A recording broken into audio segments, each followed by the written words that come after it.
आज जो हमने चीज़ पढ़नी है उसका नाम है गॉसेस लॉ। गॉसेस लॉ में क्या कहता है, अगर मैं उसकी स्टेटमेंट आपके सामने रखूं तो गॉसेस अपने लॉ में ये कहता है कि the total electric flux through a close surface is equals to the net electric charge enclosed by the surface divided by the permittivity of free space. मतलब क्या है कि वो ये कह रहा है कि जो टोटल इलेक्ट्रिक फ्लक्स है एक क्लोज सरफेस से, क्लोज सरफेस जैसे कि ये बॉल है, वो बराबर होगा किसके, या वो बराबर होगी इलेक्ट्रिक फ्लक्स की वैल्यू किसके, टोटल इलेक्ट्रिक फ्लक्स के। वो किसके होगी, the net electric charge in close it. यानी इस सरफेस, क्लोज सरफेस के अंदर जितना भी चार्ज है, जो कि नेट चार्ज आप कह लें, तो उसके divided by permittivity of free space के।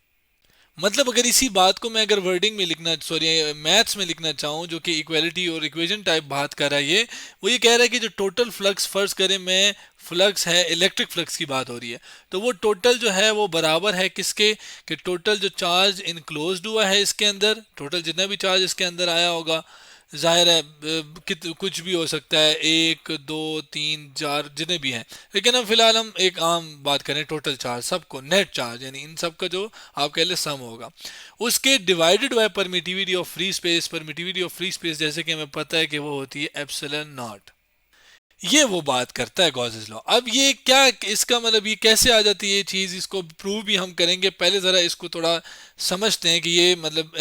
हर एक चीज का मतलब क्या है। हमने electric flux through close surface पे एक चीज़ पढ़ी थी, पहले वीडियो बनाई भी थी और पढ़ी थी कि इसके अंदर हमने ये किया था कि एक क्लोज सरफेस जैसे कि ये सफ़ेयर, हमने इसका टोटल फ्लक्स निकाला था जो कि ये होता है, यानी नंबर ऑफ फील्ड लाइंस जो हैं वो इस सरफेस से कितनी गुजर रही हैं, जिसको फ्लक्स कहते हैं, वो हमने इस फॉर्मूले से निकाला था।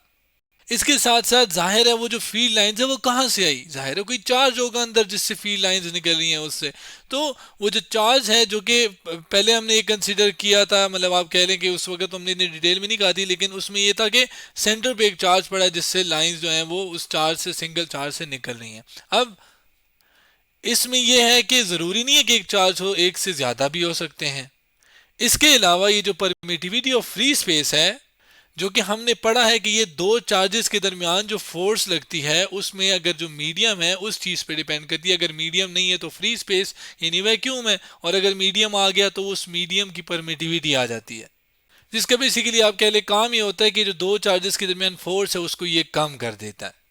कौन, जाहिर है ये मीडियम, और उसके अंदर उसकी जो प्रॉपर्टी है उसको हम उस मीडियम की प्रॉपर्टी को परमिटिविटी कहते हैं। यहाँ भी चूंकि फ्री स्पेस पे बात हो रही है तो जाहिर है फ्री स्पेस यानी वैक्यूम, कुछ भी नहीं है बीच में, लेकिन ज़रूरी नहीं है कि हमेशा कुछ भी नहीं होगा, मीडियम भी आ सकता है।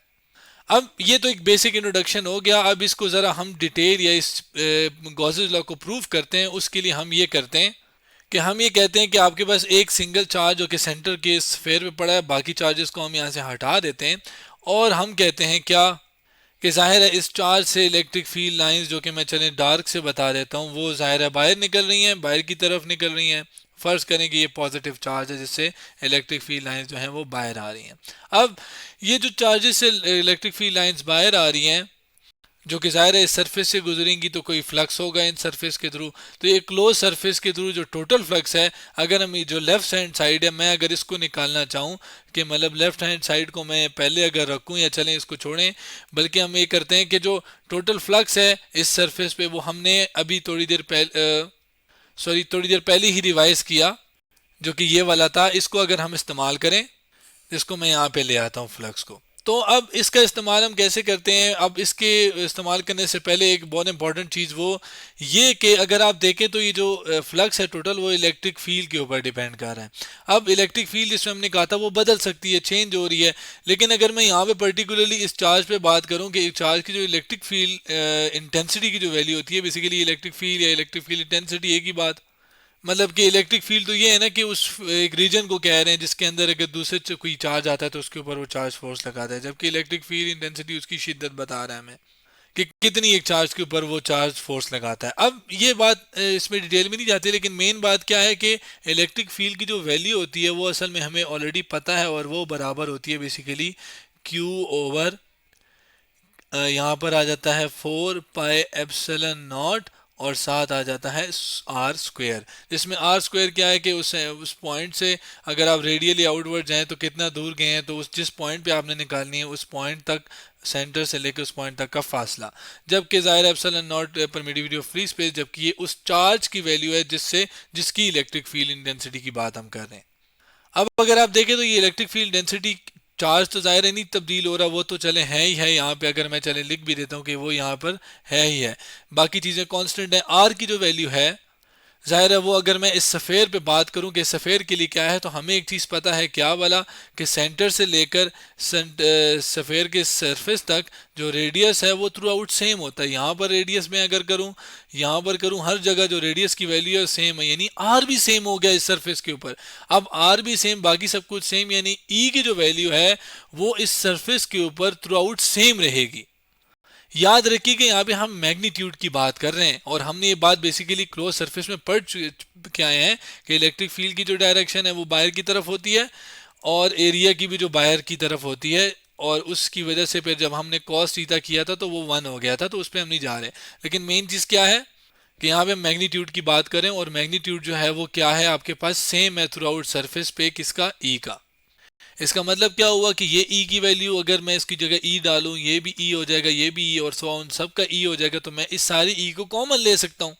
जो कॉमन लेना है मैं अगली स्लाइड पे ले आया हूँ इसको करने के लिए। अब अगर आप ई को कॉमन लेंगे तो ई बाहर आ जाएगा, और अंदर जो है वो सारे एरियाज का सम आ जाएगा, और जिसको मैं इसी समीशन फॉर्म में लिख सकता हूँ कि सम ऑफ ऑल जो है आई 1 से लेकर एन तक, और वो है ए आई कह लेता हूँ, जो कि हम पढ़ चुके हैं ये कैसे आ रहा है। अब अगर आप देखें तो ये सम ऑफ ऑल जो छोटे छोटे एरियाज जिस पे हमने छोटे छोटे पैचेस हमने बनाए थे, इसको जब हमने पढ़ा था, तो वो जो छोटे छोटे पैचेस का अगर मैं सबका एरिया मिलाऊं तो ये तो total surface area of sphere नहीं बन जाएगा, जो कि आपके पास बराबर होता है 4 पाई r स्क्वेयर के। यानी मैं इस पूरे सरफेस, इस पूरे सब एरियाज को मिलाऊंगा तो मैं उस सब की जगह ये 4 पाई r स्क्वेयर डाल सकता हूँ। तो इसका मतलब क्या है कि ई एज इट इज आ जाएगा, जबकि 4 पाई r स्क्वेयर आ जाएगा इस पूरे की जगह, क्योंकि वो सरफेस एरिया के बराबर है और surface area 4 pi r square है। अब अगर आप टोटल फ्लक्स को इधर ही रखने दें, ई की वैल्यू अगर जो हमें पता है वो ये वाली वैल्यू अगर मैं डालूं यहाँ पर, तो ये आपके पास आ जाएगी क्यू, बाकी 4 पाई, और ये 4 पाई r स्क्वेयर को मैं चले पहले इसके साथ लिख देता हूँ, क्यों लिखता हूँ बताता हूँ अभी रीज़न इसकी। जबकि आगे क्या है, 4 pi r square as it is, ये वाला नीचे आ गया। अब अगर आप देखें तो ये 4 पाई r स्क्वेयर इधर भी है, 4 पाई r स्क्वेयर इधर भी है, कैंसिल हो गए। आंसर क्या है आपके पास, ऊपर आपके पास Q रह गया तो ये Q आ गया, जबकि नीचे आपके पास क्या रह गया, एप्सिलॉन नॉट, जो कि परमिटिविटी ऑफ फ्री स्पेस है, और लेफ्ट साइड पे क्या था, टोटल फ्लक्स। यानी ये तो वही बात नहीं आ गई कि टोटल फ्लक्स बराबर है टोटल चार्ज ओवर परमिटिविटी के, जो कि हमने गॉसेस लॉ की स्टेटमेंट पढ़ी थी, यानी हमने तो गॉसेस लॉ प्रूव कर लिया यहाँ पर। तो ये बेसिकली एक प्रूफ था गॉसेस लॉ का। अब गॉसेस लॉ में हमने ये नहीं कहा था कि एक ही चार्ज होगा, उसमें हमने ये कहा था कि एक से ज़्यादा भी हो सकते हैं। फर्ज करें कि मैं एक दो इसको मैं अगर चलें फर्ज करें इसको Q1 कह रहा हूँ, इसको यहाँ पे जो पड़ा है उसको Q2 कह रहा हूँ, यहाँ पे जो पड़ा है वो Q3 है, मतलब जाहिर है एक से ज़्यादा भी हो सकते हैं ना। तो उसके लिए अगर मैं करूँ तो जाहिर है जो आपके पास गॉसेस लॉ होगा इन बाकियों के लिए, या आप कह लें टोटल चार्ज के लिए, तो वो अब मैं नेक्स्ट साइड पे करके दिखाता हूँ। अब ज़ाहिर है एक से ज़्यादा आ गए तो फिर ये जो वो ये पहले के लिए हो जाएगा गॉसेस लॉ, और ये साथ आपके पास दूसरे के लिए जो एप्सिलॉन नॉट आ जाएगा, जबकि यहाँ पे तीसरे के लिए एप्सिलॉन नॉट आ जाएगा, और सो ऑन ज़ाहिर है अगर जितने भी हैं तो वो सारे जब होंगे। अब एप्सिलॉन नॉट इधर भी है, इधर भी है, इधर भी है, तो मैं एप्सिलॉन नॉट को कॉमन ले लेता हूँ, तो आपके पास Q1 जमा Q2 और जमा Q3 आ जाएगा। तो अगेन ये वो वाली चार्ज बात है कि अगर एक से ज़्यादा होंगे तो ये आपके पास क्या है, ये सम ऑफ ऑल चार्जेस हैं, टोटल चार्ज हैं, जिसको मैं चले Qt कह देता हूँ, और ये आपके पास फ्लक्स टोटल है। तो ये आपके पास टोटल चार्ज जो कि नेट चार्ज भी होता है, तो वो डिवाइडेड बाय एप्सिलॉन नॉट, और ये टोटल फ्लक्स के आपके पास बराबर हो गया।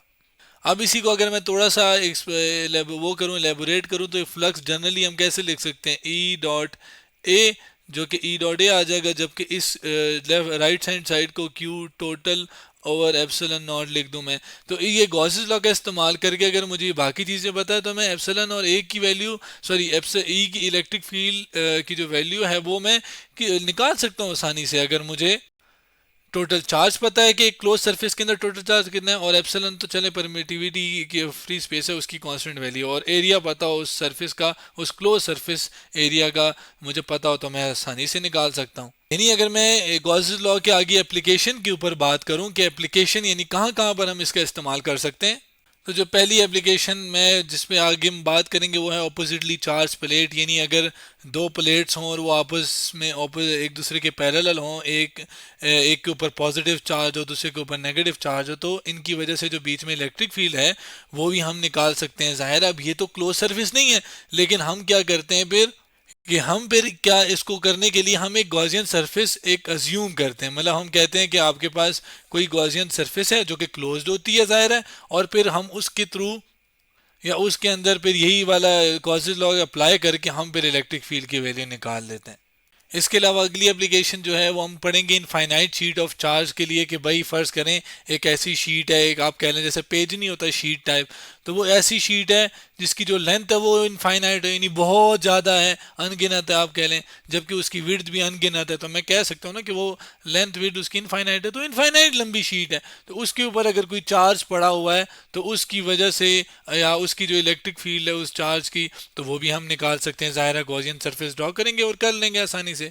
इसके अलावा अगर कोई सफेरिकल शेल हो, यानी अगर वो ऐसा एक सफ़ेयर हो जो कि अंदर से खाली हो, जिसको सफेरिकल या होलो सफ़ेयर कहते हैं, उसके अंदर और बाहर भी हम इलेक्ट्रिक फील्ड निकाल सकते हैं यूजिंग गॉसेस लॉ। अब वो भी आगे हम फिर एप्लीकेशंस में आप कह लें हम देखेंगे।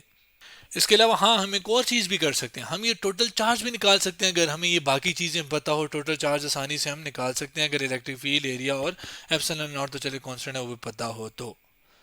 तो आज हमने गॉसेस लॉ के बारे में पढ़ा और हमने एंड पे डिस्कस किया कि हम गॉसेस लॉ का कहाँ कहाँ पर इस्तेमाल कर सकते हैं।